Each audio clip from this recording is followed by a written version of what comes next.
Now that we've got the name correct, Bowen Gillings, welcome to the Rocky Mountain Writer Podcast. Thank you, Mark. Thanks for inviting me on. Yeah. And you just corrected me. I want to make sure we get it out there. It's a soft G. And how many people like me make that mistake? Quite a few, or is about half and half, or I would say most folks assume it's a hard G, that it's Gillings, and then I just say that's all right. It's Gillings. Depends on the situation. If it's in a big public thing, I usually don't even worry about it. Yeah. yeah, yeah. Well, great to have you on. Really appreciate the opportunity to chat with you. And I've just been seeing you've been so active with marketing and getting the word out about exceptionals, which I know has been out for almost a year. Almost it'll be a year in April. It came out April of last year. Okay. So I want to talk a little bit about the sort of the push that's going on, or maybe it's been going on since it came out. But first of all, just want to get to introduce you a little bit to the audience. So if you could just give us a little background on yourself. Where are you from, and where'd you grow up, and maybe get us to the point where you started being interested in writing. Oh, okay. We'll give you the condensed version.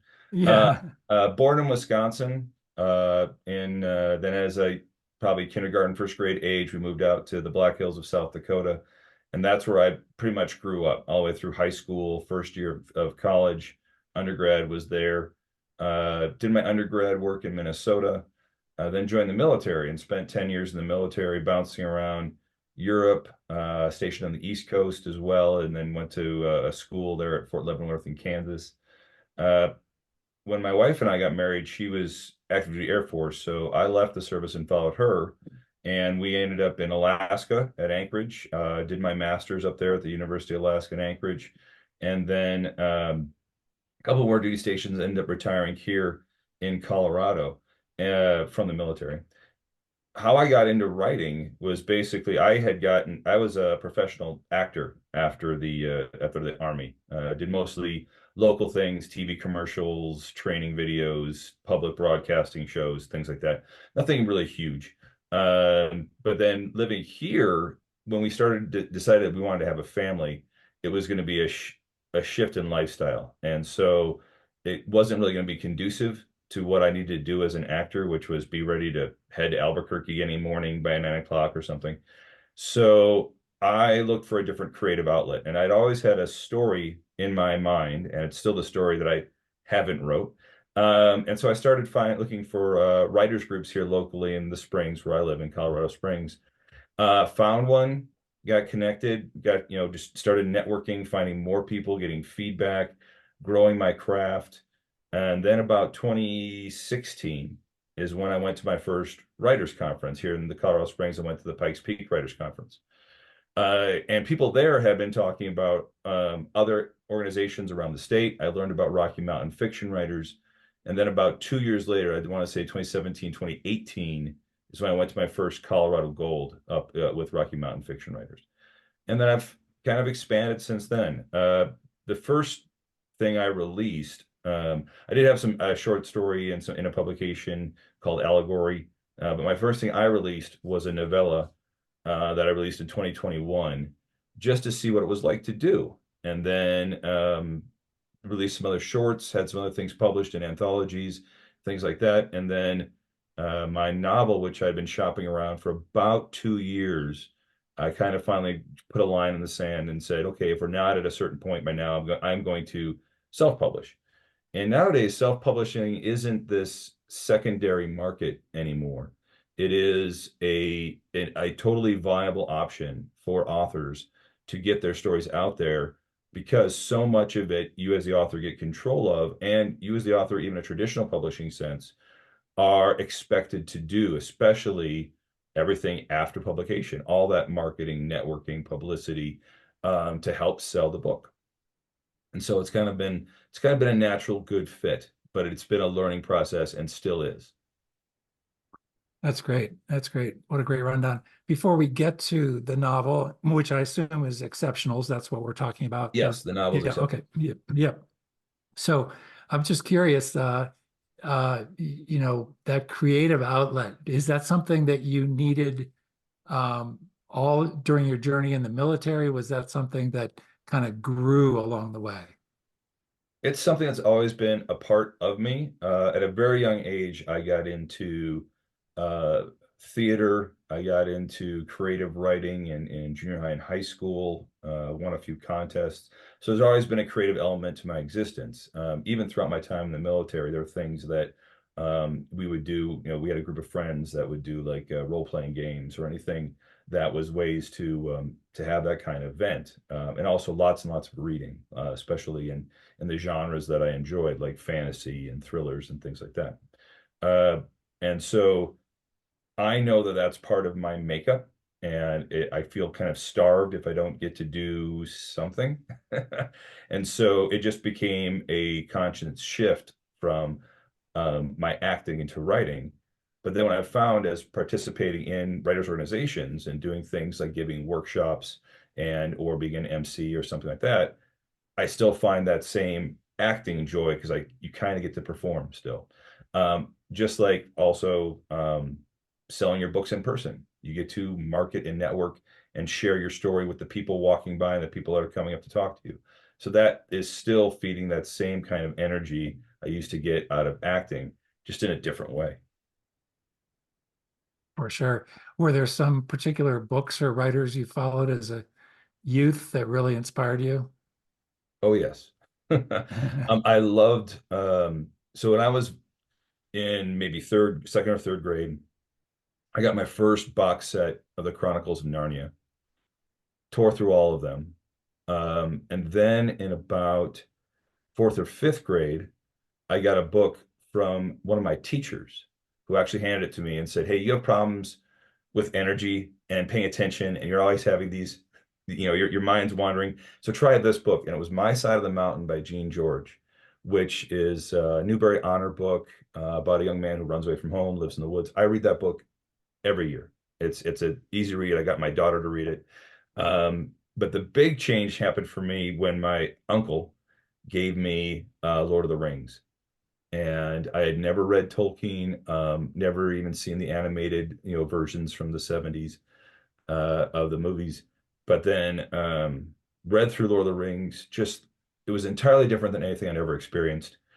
And that really got me into fantasy, that and playing Dungeons and Dragons with friends.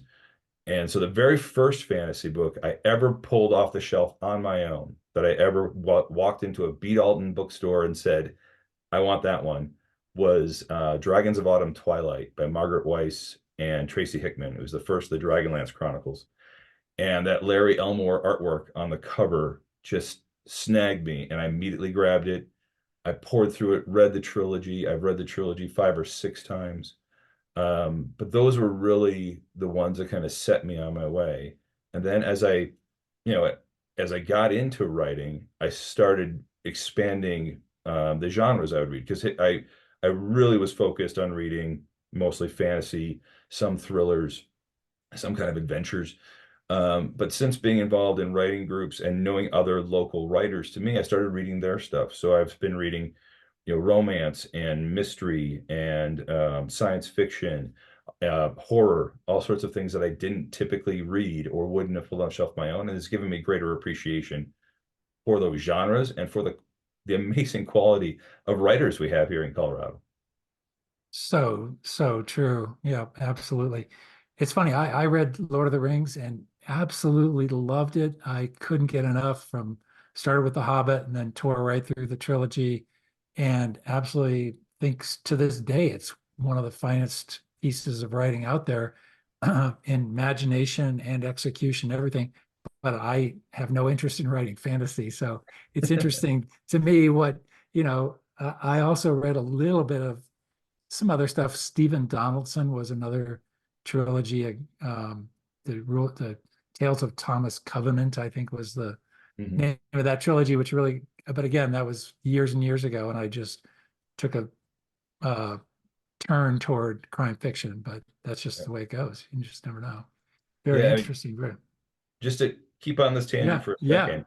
yeah. Tolkien is it's a classic. Lord of the Rings is a classic movie and or a classic series has created classic movies, and then its impact is felt, throughout since its writing forward. And yet still you'll find people who kind of poo-poo it or say it as, it had its place in history, but it's not really relevant now.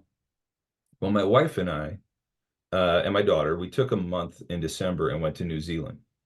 Oh, And so the movies of Lord of the Rings, which are classics in their own right, started being made in 1999, all came out in the, early 2000, like 2001, 2, and 3, or right in there. So we're talking 20, 25 years ago.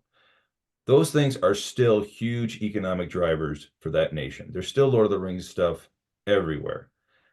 So that just, to me, that shows the quality of the storytelling, in that it has impacted people across generations for this long. I mean, the books came out, what, in the 50s, Hobbit even earlier. And and here we are still talking about them. To me, that yeah. that shows kind of a genuine genius of craft, of impact of these stories. Now, same token, I don't put myself anywhere near that in terms of what I write, because that's not how I write. I love reading it, but I'm honest enough to myself to know I couldn't write that if I even tried. So Yeah. my stuff tends to be lighter, trying to purely entertain and want people to have fun when they read it. Other people can write the heavy stuff, and they all write it better than me. Anyway, my little tangent about how great Tolkien and the Lord of the Rings is. I appreciate that. I think it's spot on. Well, anybody who checks out your work will instantly get the humorous flair, and so I'm just going to read some of these titles and the subtitles, which leads us right into exceptionals. But here's one title: "The Wedding Guest: A Funny Fairy Tale About Matrimony and the Folly of Dragons." "A Night to Remember: A Humorous Sunset Cruise Suspense Thriller." And then let's dive right into this one, Exceptionals, a humorous supernatural thriller, father-daughter story, a lost love, rekindled romance, and a hard-knuckled action extravaganza set in the 1980s. All right, Couldn't have said Bowen, it better myself. Let me go with yeah. it. I don't know. All right, let's dive in. Tell us about Exceptionals, other than the extended subtitle. Give us a little more context and setting. Sure. So as far as setting, it takes place in the 80s, because that's a decade I love for what was growing out of it and what was being set aside at the time. So there was that kind of lost simplicity of the pre-technological era, meaning you didn't have cell phones. Computers were just coming into their own in terms of what they could do. You might have had like electronic games, but people weren't so connected the way they are now. And that also solves a lot of problems. Where in modern stories, you often have, you could just look at the story and go, why doesn't he just call somebody? Or why doesn't he just Yeah. look it up on their phone? And then I set the majority of the story actually in my hometown of Rapid City, South Dakota, kind of a fictionalized 80s version of it. I like writing in places that a lot of the media would consider flyover country. I do not enjoy the kind of the air or the mystique that New York stories or LA stories seem to have, and that they're the center of story, that they're the center of where everything happens. Because I think that leaves out a great portion of the world. So anyway, I set it there for that reason. But how it got started was actually a funny event. I was at an improv writing session, and the improv prompt was, once again, I brought a knife to a gunfight. And I took that within the 10 minutes we had and said, well, that means somebody's distinctly uncomfortable. How can I make a hero that's in the most uncomfortable situation possible? And that turned into the opening scene of Exceptionals, which is a man in a full clown outfit walks into a lesbian bar chasing a young woman. And of course, hilarity and calamity ensues because of that. And that's how that got started. And it grew out of there. It started first as a short, and then I said, I can make this into a full novel. There's everything here I'd want to read. So that's how it expanded into this story. The father-daughter element was really key to me. I am a father of a 12-year-old. Julia, the woman in the story is a bit older. She's college age. But I like that dynamic. And I also don't read that a lot. I don't read a lot of stories where the hero, the main character, the protagonist, is a good father, or is a father figure. It tends to be, especially in the genre, in the like the thriller genre and stuff, it tends to be the opposite. It's either the father is the problem, or the father is absent, or Yeah, the there's something father broken. is not relevant. Right, there's something broken usually. Yeah, Yeah, yeah. yeah, So I wanted that, and then yeah, it was just playing with the relationships, having the main characters, things from his past come back to really make things more complicated, and then let's have some fun with the supporting cast and make them realistic yet goofy. So yeah. it was a lot of fun. Is there some model out there in terms of blending, mashing up humor and thriller, that you know you'd say this is your writing is akin to somebody else? I would think so. When I talk comparable, as far as who would enjoy reading me, I think if you enjoy reading like a Christopher Moore, Yeah, whose probably most famous work is Lamb, or yeah. Noir, or he's got the Dirty Job, and there's a trilogy based off that where a kind of beta male guy becomes death. Uh, but it's and then Carl Hyacин's known for his Florida novels. It's always there's a Yeah, bunch of oddball characters thrown in odd situations. just and shot through with humor, just so Yep. funny. Both. Or Janet Ivanovich even, Uh-huh. where her Yeah. Stephanie Plum series, Stephanie's got this great attitude. She's never going to be intimidated. She is internally, you get her internal monologue about that, but she's just snarky and funny and quick-witted, and it's more about brains and often luck that gets her out of trouble. Um, so I like that. Those are all authors. I think if you enjoy reading them, you'll enjoy reading what I write. Yeah, those are great comparables. So that gives us kind of triangulates your work and helps the readers dial it in. That's great. Yep. So yeah. So on marketing, you brought it out last April. Mhm. And I just started noticing in the last, I'd say 8, 10 weeks, you've really been out on the road doing a lot of in-person events. Can you just talk a little bit about, and you mentioned this earlier about self-publishing, independent publishing, getting it out there yourself. You get to control everything. Of course, you get to control pretty much everything with marketing any book these days, even if it's published by some big fancy house. But what was your thinking? What was your strategy going in? And how do you talk a little bit about how you decide how much effort to put into it? Um, that's a good question that I don't have a good answer for, because I made a lot of mistakes in the beginning. Well, let's talk Uh, about those and help yeah, others. I really didn't have. I thought I had a good plan. I thought I knew what I was doing when I released the book. Um, that I would use social media to promote it, and I'd have a newsletter going. These are all things I'd heard in workshops that were necessary. But I didn't have everything lined up. And there were certain things about self-publishing I didn't know at the time, that I look back on and just smack myself in the forehead.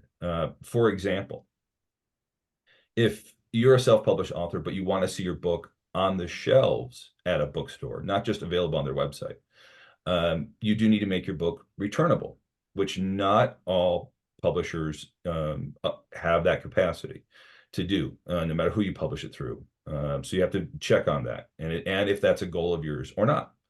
I had tried to set up an in-person event. Go ahead. Can you stop right there and just tell us who you did publish it through? So, I how, published through Amazon and through Drafted Digital. yep, Uh, okay. so I did not go using Kindle Unlimited with exceptionals. I did use it for the novella I released in 2021. I went wide right away. But I had learned that Draft to Digital, even though they offered you that they can sell you on Amazon, they'll be right up front and tell you, You should also publish through Amazon. If you want your book available through Amazon, publish through Amazon. You can also publish through us. It's not going to prevent anything from happening because Amazon will favor your title in terms of the numbers and how the algorithm works if it's coming through KDP, through Kindle Direct Yep. Publishing. So that at least I knew. But the returnable thing I didn't until I actually tried to set up an in-person event at our local Barnes and Noble. And she was very, the lady who was doing the public relations, very gracious, very nice. And she's like, oh, this sounds like a perfect book for us to sell, but we can't do it unless the book's returnable. Right. So I was like, well, what does that mean? And so I had to research it and understand now what it means. And I'd even worked in a Barnes and Noble in shipping, and it never even hit me that this is a process that I had to worry about. I just assumed it was all good. So I learned that. Oh, quick question then. How long Yeah. ago was that Barnes and Noble retail experience? When was that? I would say summer of 23. So Oh, maybe okay. maybe Yeah, June, maybe recent, June. So not long recent. after I had released. Yeah, the reason I asked is because so much has changed in the industry. So if it was 10 years ago, it would, it would be, Oh. yeah, okay, it was recent. This Yeah, this is recent and it's still the yeah, standard. It's still yep, you have to have a yep, returnable book if you want to absolutely. physically have it on the shelves. Now there are independent booksellers like a Tattered Cover, or we have one here in the Springs called Hooked on Books that will do it on consignment. So Right. you owe them a percentage at the end of your event. That's fine. And if you want to leave copies with them to sell off their shelves, they will, and they just take a percentage. Barnes and Noble, the big chains just didn't have that capacity. They don't work that way. I learned how to manipulate after publishing. I learned how to manipulate categories on Amazon, and on Draft to Digital. So when you upload your book, you have to try to list where you think it should be marketed, whether it's mystery, thriller, romance, whatever, in the genre categories. Well, there's ways to tweak that so that your keywords that people might search for will come up more often, and that has to do with how you upload your book and fill in some of the blanks that they offer you. So I learned how to do that after I'd already released the book. All the metadata. The metadata Yep, has to be just so, yep. yeah, Which is accurate. why, like for my ebooks, you will find that expanded title. It won't just be the title exceptionals. It'll be exceptionals and all the subtext, because that increases the number of keywords you can have out there on Amazon. That increases the likelihood of somebody hitting on your book when they do a search. So it's all these little finesse things. The other thing I learned really hard was that Amazon allows third-party sellers to bid on your buy button, which is exactly what it sounds like. The button that a customer is going to click on to buy your book, they allow, and I don't know how this is possible because I haven't found it in their bylaws or their customer agreement. They own the right to your buy button. They somehow can bid it up through Amazon. And so when my book was released, I had been promoting it, promising a certain price, and all of a sudden it was up in like the mid 20s. On release day, suddenly my book was priced at like $25. So it took me 2 weeks to do all this research to find out who this third party was. Had to go to them directly and say, hey, the reason nobody's buying the book is because you priced it so exorbitantly. And why are you doing this to a first time self-published one? Wow. And the guy was like, Wow. oh, sorry. He gave me the rights to my buy button back within a day. So once I did all that work, it was easy to get back. But what a ridiculous thing. So what I Wow. have yet to find, and I've talked to many people at both Draft to Digital and through Amazon tech support, there's no real way to prevent it. I guess you just have to be smarter than me on what you do. So those are all lessons learned. When it came to the marketing, though, that became I started doing it like as a shotgun. I'm like, I'm gonna put it everywhere. I was Facebook, Instagram, BookBub, Goodreads, where else was I? All author, a few of these other sites that aren't really as big. And that was also the wrong thing to do. To quote somebody who gave me a lesson recently, I was a mile wide but an inch deep. So what works best and what is a proven track record is the exact opposite. Find one, maybe two venues that you know well, that you know how to use, and focus there. So I now do the only online promoting I'm doing is through Facebook. I haven't purchased Amazon ads yet because most of the authors I've talked to It's either one or the other that they love. And I'm more on the Facebook side because I like Facebook better. So there you go.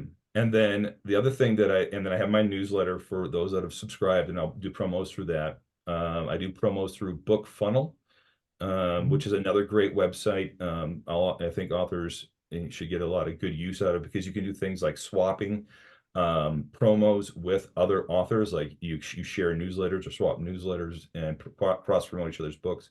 So that's a good one. But yeah, where I really enjoy the most is the in-person marketing, whether it's at a book sale, at a conference, doing signings at local venues. Um, Now that's not going to get you on a bestseller list, but that's not really my goal. I like that connection. I like handing a book to somebody I don't know and knowing that that person I don't know is going to read my book. Yeah. That's kind of where how I'm moving forward in marketing is through Facebook, through BookFunnel, and then self promotion, and then in-person sales. And you've been bouncing around a little bit. You've been getting some windshield time in and Yep. driving around. Can you just run down a few of the recent places you've been? Sure. I just did one here in the Springs at the Antlers. There's a big annual conference here called Superstars Writing Seminars, and they did their book extravaganza, so I got to sell there. Um, I've done a book signing at some local breweries. I've done signings there, local bookstores, obviously here, all around the Springs. And then I did one, actually, my very first one was in my hometown in Rapid City. I have some high school friends that own a barcade. So it's a 1980s style arcade with a full bar and restaurant. And so I did my kickoff there. And it was so much fun because I had all these people that I hadn't seen in some in decades, like moms of kids I went to grade school with, showing up and to buy my book and everything. So, but that was a great time. I'm actually going to head back to South Dakota in this summer because there's an event in Deadwood, which is the big historic town, and I'm going to be selling there. They have an all-day author promo event called Wild Deadwood Reads. So I'm doing That's that. great. And how about South Dakota Festival of Books too? Because that's a great big I am not festival. signed up for it, but it doesn't mean I'm not going to. The other places I want to go is Wisconsin, because of that was Yeah. part of my Yeah. childhood, and they have kind of uh, a commitment to myself that I will try one new conference or location every year at least. Is I'm gonna branch out and find someplace new to go. So this one in Deadwood is the new it. Well, I've had two this year because I just went to the Superstars one, which was phenomenal, and then this one in Deadwood will be new as well. Yeah. I've also got another signing coming up here with some fellow authors, which I think it's more fun to do it with a group. Here coming up in, let's say, early May. I gotta remember. I'm not the one organizing it. I just agreed. So I gotta make sure it's Yeah. on the calendar. Oh, that's great. Well, that's really I think an interesting lesson in terms of both on the online platform side, getting your house in order, making sure you have a plan, and then also in the in-person, just keeping the drum beat going, getting out there, creating. I mean, I have to say, I was noticing because you posted about your efforts, it was visible. It was creating visibility for the book and awareness about the book. And you look like you're having fun doing it, which is always a good thing, and all that kind of good stuff. Um, I guess, the hard thing I think for a lot of writers is there's so many come-ons. There's Mhm. so many different things to sort through. There are so many different opportunities, like you mentioned, Amazon ads, or you could do Google ads, or you could sign up with various online promotions that come along and say, if you follow my particular formula, we'll make you, an instant Yep. millionaire, blah, blah, blah. It's really hard to judge and to juggle all those choices.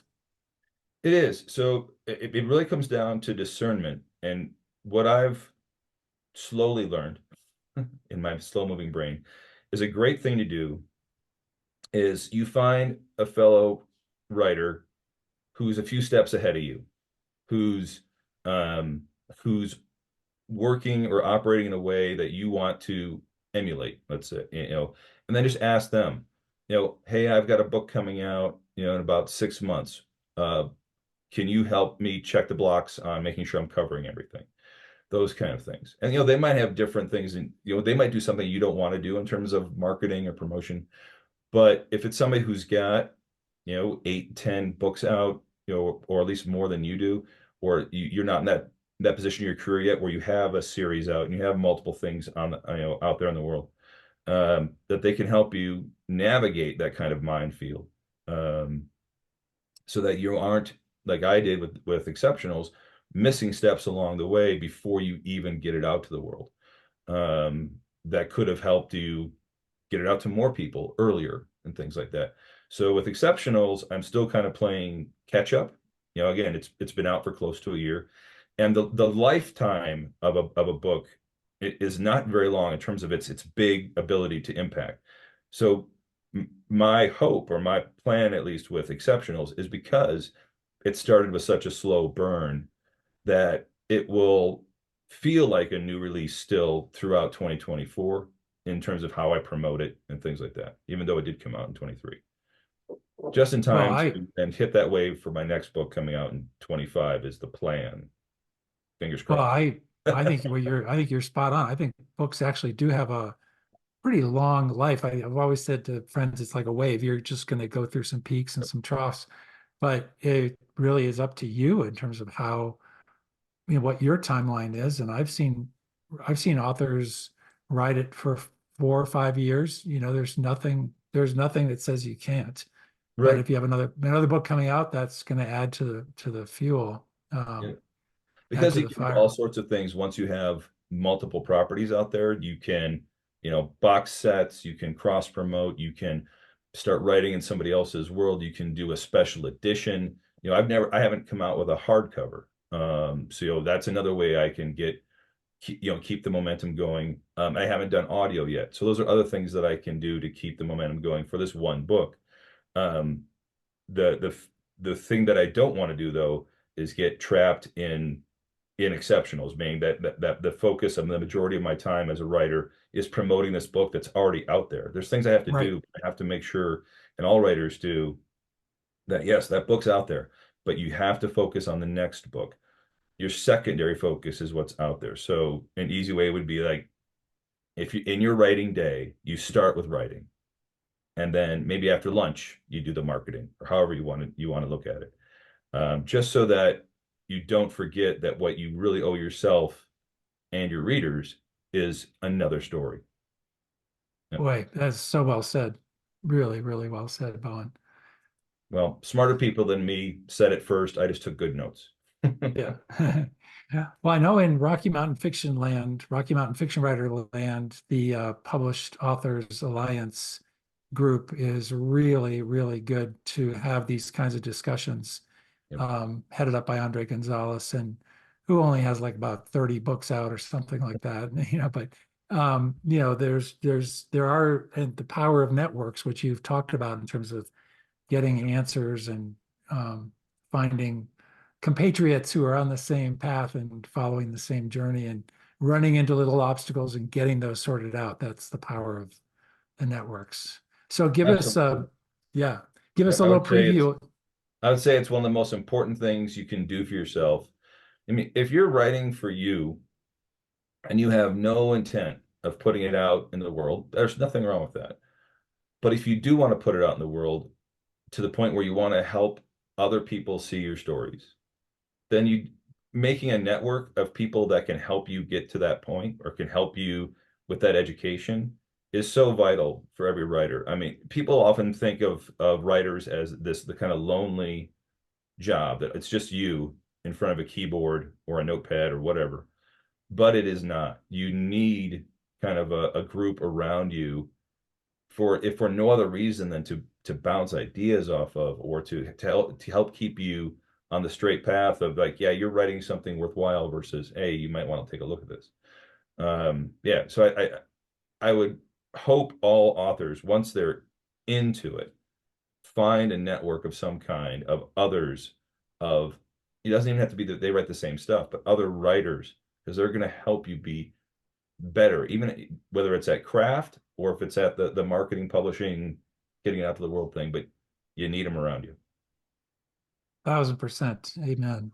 So give us a quick, as we start to wrap up, give us a quick preview of what's next. What's next is a humorous fantasy Western set in a fictionalized fantasy version of the Black Hills of South Dakota and the plains of South Dakota. It follows a kind of oversized, we shall say, young man who has to team up with his estranged sorceress mother and his little kobold best friend to save their town from a strip mining magnate who's trying to wreck the town just to up his percentage. So, Oh, that's awesome. um, That's awesome. fantasy and cowboys and bounty hunters and ogres and fun stuff like that. That's great. Well, this has been fantastic, Bowen. Thank you so much. But we have one more little piece of business to do on the podcast, which is to recommend one book or one writer that you think more folks should be aware of, just to pay it forward a little bit here as we wrap up. Probably the guy I'm talking to. No, no, that's not Um, allowed. no, that's not allowed. Um, Yeah. I mean, she's well known within Colorado and the fantasy community, but I really think she deserves more love, and that's Carol Berg. Oh boy. Oh She boy. is a Oh phenomenal writer, a phenomenal yeah. human being, and people that know fantasy know her. But yet, when people list off big names, I think she should be in your top five, if not your top 10 at least. So Carol Berg, by all means, I think deserves far more kudos. That and for all she's given back to other writers. I mean, Oh she does yeah. workshops all the time, and she's so giving and generous and modest. And Yeah, her workshops are just so chock full of information and insights. they are. And you just can't, you're drinking from a fire hose a little bit, but she is so clear and so generous. And yeah, if people who know high quality fantasy and just her sheer range Oh yeah, of ideas is phenomenal. She is, yeah, I and couldn't agree more. I think you couldn't read a more perfect fantasy trilogy than her Ray Kara series. Her Ray Kara trilogy was so good. The world that she put it in, the characters and what they do. So she was probably the first person at Colorado Gold that I ever fanboyed out over. That I couldn't Yeah. believe I was in the same room as, because I had read the books and didn't realize who she was or that she was even local. And then as soon as I saw her, and then I was sitting in workshops just going gaga, like, oh my gosh, that's Kurt Berg. But she won't Yeah. have it. She will not. No, She won't no, put up with me behaving that way. But now, anytime I see her at a conference, I always have to get a picture, a selfie with Carol. that's great. She's phenomenal. Well, Bowen, Soft G Gillings, this has been absolutely fantastic. I have no doubt that soon there will be lots of fans looking to you for that same kind of like inspiration that, yeah, it'll happen. And good luck to you. And thanks again for jumping on the podcast, and we'll catch you down the road. All right. Thank you, Mark. Thanks for having me. And hopefully we'll see everybody at the next Colorado Gold.